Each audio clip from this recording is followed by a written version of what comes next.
சோதனைகள் இறைவனின் புறத்திலிருந்து வருகிறது. ஆம், ஆனால் ஒருவருக்கு சோதனை நன்மையாக வரும், ஒருவருக்கு சோதனை தண்டனையாக வரும்.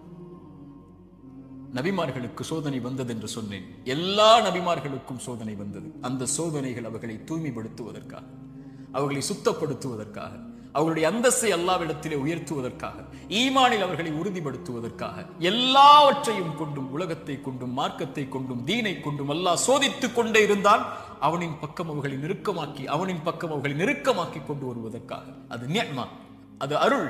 அந்த சோதனை அருள். அல்லாஹ்வுடைய தூதர் ஸல்லல்லாஹு அலைஹி வஸல்லம் அவர்கள் சொன்னார்கள், உலகத்தில் அதிகமாக சோதிக்கப்பட்டவர்கள் யார் என்று கேட்கும் போது நபிமார்கள், அவர்களுக்கு பின்னால் வந்தவர்கள் என்று சொல்லிவிட்டு சொன்னார்கள், அல்லாஹ் ஒரு மனிதனுடைய மார்க்கத்திற்கு ஏற்ப அவனை சோதிப்பான். யா அல்லாஹ், அவனுடைய மார்க்கம் நிலையாக உறுதியாக இருந்தால் அந்த உறுதியோடு, அந்த நிலையோடு சோதனையும் உறுதியாகும். யா அல்லாஹ். மேலும் சொன்னார்கள், அவனுடைய மார்க்கம் எளிதாக இருந்தால் சோதனையும் அவனுக்கு எளிதாகும். ஆனால் இறைவன் நாடக்கூடிய அடியார்களை இறைவன் சோதனைகளை கொண்டு, சிரமங்களை கொண்டு நெருக்கமாக்கி கொண்டே இருப்பான், இந்த பூமியில் அவன் பாவம் இல்லாதவனாக நடக்கும் வரை. யா அல்லாஹ், இந்த ஹதீஸை எப்படி விவரிப்பது இந்த சிறிய நேரத்தில்? இன்ஷா அல்லாஹ் வாய்ப்புகள் வரும்போது இந்த ஹதீஸை விவரிக்கிறேன்.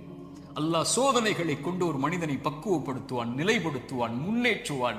அவனுக்கு அடுத்த கட்டத்தை நோக்கி அவனுடைய வாழ்வை நகர்த்துவான். அவன் அதன் மீது நம்பிக்கை கொண்டிருப்பான். நலவு வந்தால் அல்ஹம்துலில்லாஹ், சோதனை வந்தாலும் அல்ஹம்துலில்லாஹ், அல்லாஹ்வை புகழ்வான், அல்லாஹ்விடத்திலே உதவி தேடுவான். இவன் முஃமின்.